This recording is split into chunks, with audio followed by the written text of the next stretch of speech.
According to the American Addiction Centers, more than 19.7 million Americans struggle with a substance abuse disorder, and nearly 74% of these people battle an alcohol abuse disorder.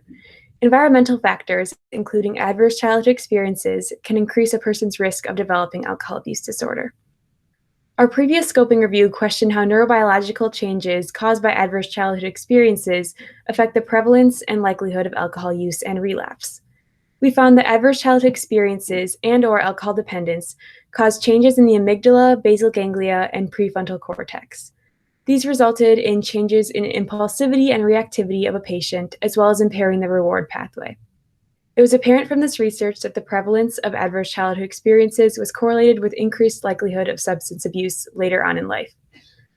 With that being said, it is still unclear whether or not the prevalence of adverse childhood experiences can be used as a predictor for the frequency of future relapses.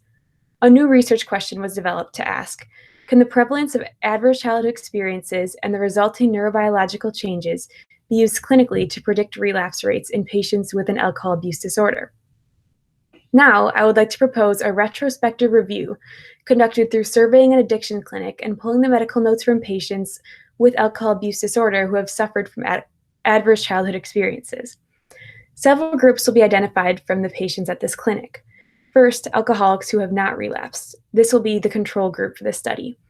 Alcoholics who have relapsed will also be identified and categorized into two separate groups based on whether they had adverse childhood experiences or not.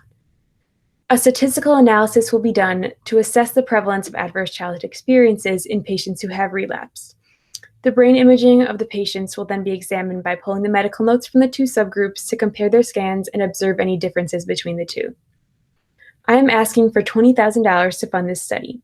This number is due to the sample size, incentives, data collection methods, the survey, trial groups, and the compensation for the use of patients in an addiction clinic.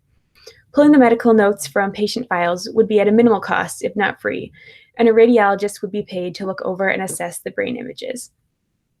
The findings from the study could lead to the development of more personalized treatment for those battling with alcohol abuse and relapse. By better understanding the influence of adverse childhood experiences on relapse, we truly can pave the road towards inclusive relapse prevention. Thank you.